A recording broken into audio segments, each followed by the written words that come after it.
Some well-known folktales are usually used to inspire Disney films containing princesses. So it seemed they went against the grain when creating a movie like Moana, which appears to be an original story without correspondence to an existing legend.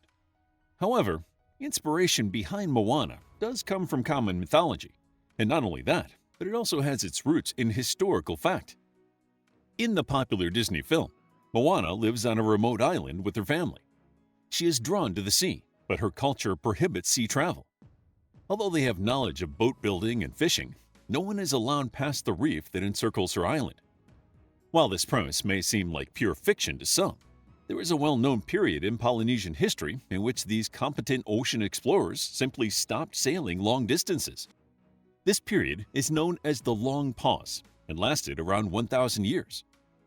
There are many theories as to why the ancient Polynesians stopped exploring.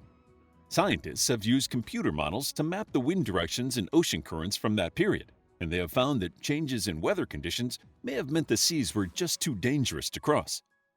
Other historians theorize that the gap was due to a period of development in seafaring technology. The early explorers used wakaama, outrigger canoes, to navigate the waters between islands. Later, they developed the wakaoura, double-hulled canoes, that allowed them to travel longer distances over rougher seas. These larger canoes also enabled them to carry heavier loads, meaning they could take more provisions and be better equipped for longer journeys.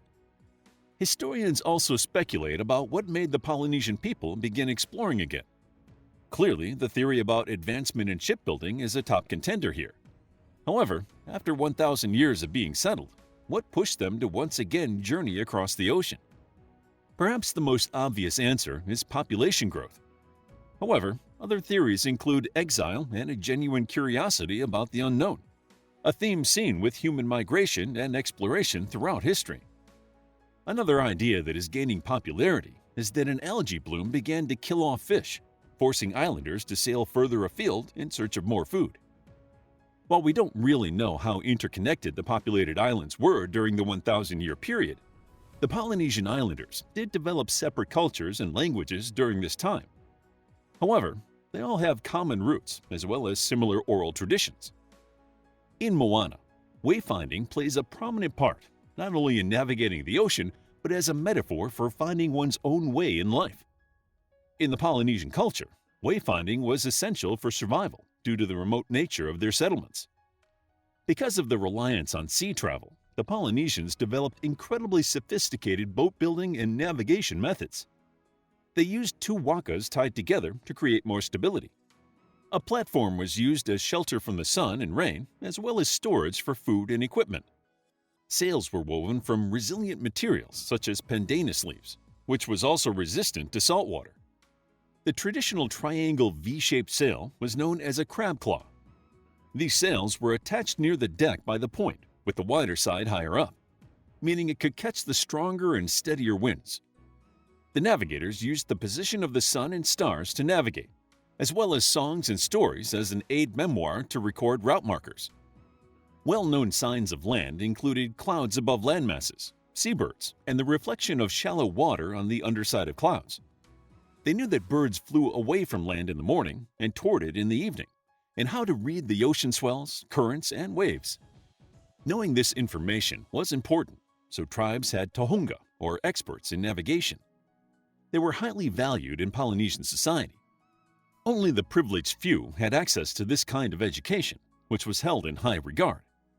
In recent years, a renewed interest in these techniques has led the historically secretive island navigation guilds to begin to record this knowledge in order for it to be preserved. A prominent character in Moana is Maui, the demigod. Maui is an actual Polynesian deity, and tales of him vary across the Polynesian cultures, suggesting that the legend may have been a part of Polynesian folklore before the Long Pause. Maui is linked to Polynesian creation myths, and many of the stories will be familiar to you if you listen to the Disney song You're Welcome more than once. Maui is said to have brought islands up from the bottom of the ocean, harnessed the sun, lifted the sky to provide humans with more room, and brought fire to the people of the world. One version of how Maui harnessed the sun tells of how Maui and his brothers lament that the sun flies too quickly across the sky. They cannot get their work done. Maui vows to tame the sun and hatches a plan with his brothers. They make a huge net, which Maui imbibes with magic, and he takes the jawbone of his ancestor Muri-ranga-whenua to use as a weapon. Maui and his brothers journey east to where the sun sets in a huge pit. As the sun, Tamanui Terra, rises, they throw their net over the pit, trapping him. Maui then uses the jawbone to attack Tamanui Terra, who cries, "What have I done to make you attack me?" Maui then explains that they could not complete their work before dark because it was flying too fast. As a condition of his release, Maui makes Tamanui Terra promise to move more slowly, which he does, and from that day on, humans were granted more hours of daylight.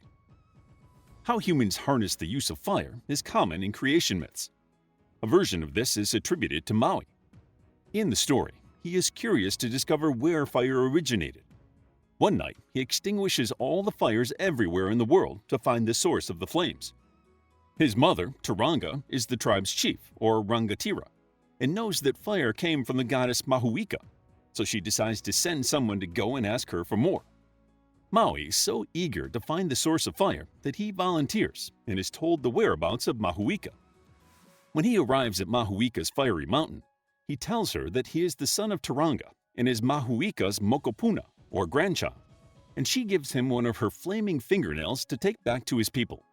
But Maui isn't satisfied and wants to know what would happen if Mahuika lost all her nails. He drops the nail in a creek and returns, asking for another. Mahuika obliges, only for Maui to accidentally drop the next one in the creek as well. When Mahuika is down to just one toenail, she realizes something is up and attacks Maui in a fiery rage.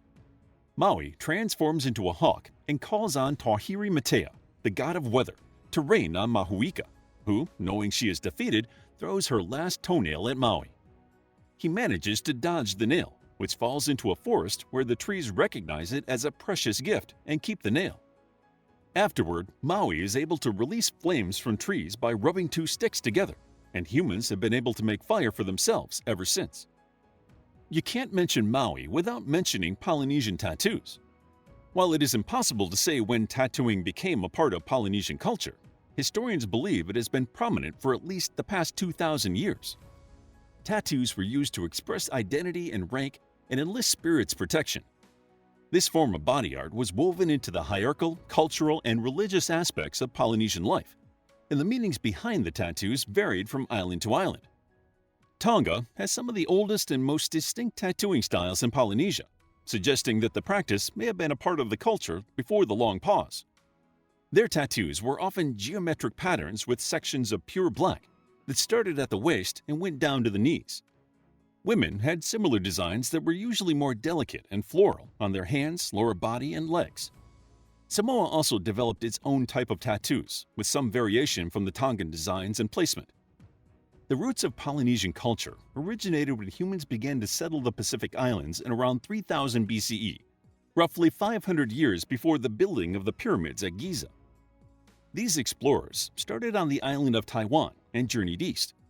In about 1500 BCE, the Lapita culture began to spread.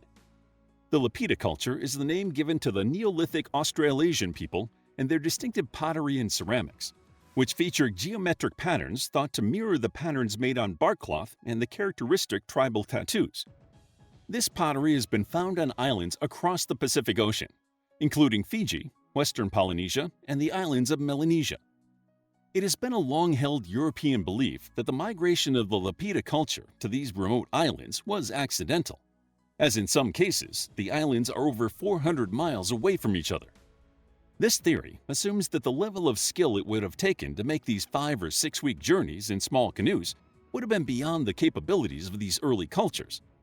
However, in the late 1700s, Captain James Cook was in no doubt that the Polynesian people were more than able to navigate purposefully through the Pacific Ocean.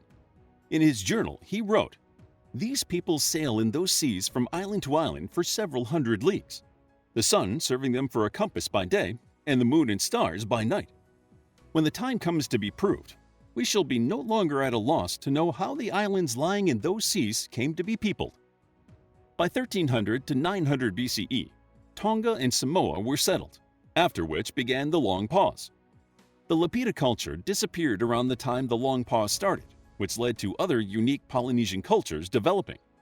Tahiti, the Cook Islands, New Zealand, Easter Island, Hawaii, the Marquesas Islands, and the Society Islands were not populated until around 1000 CE, meaning these places were undiscovered and uninhabited when Moana was set.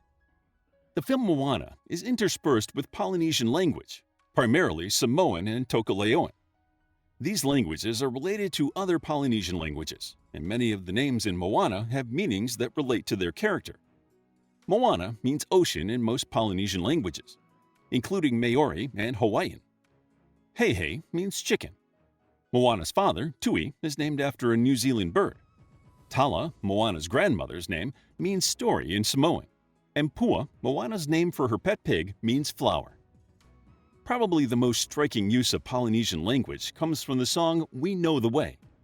The songwriter and composer, Opatea Foe, wrote the first part of the song in Samoan, since Samoa was one of the first islands to be inhabited. He wrote the chorus in Tokelauean, because he knew that whatever they do in translating the movie into all other languages, they will never translate that.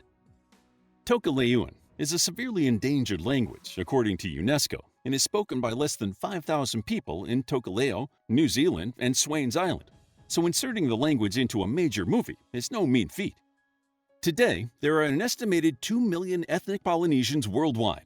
While some Polynesians took offense to parts of Moana, the majority praised the film for representing their culture and bringing Polynesian history and mythology into the mainstream. How would you like to get a deeper understanding of history, impress your friends, and predict the future more accurately based on past events? If this sounds like something you might be into, then check out the brand new Captivating History Book Club by clicking the first link in the description. To learn more about Polynesian history, check out our book, Māori History, a captivating guide to the history of the Indigenous Polynesian people of New Zealand, Australasia. It's available as an ebook, paperback, and audiobook. If you found the video captivating, please hit the like button and subscribe for more videos like this.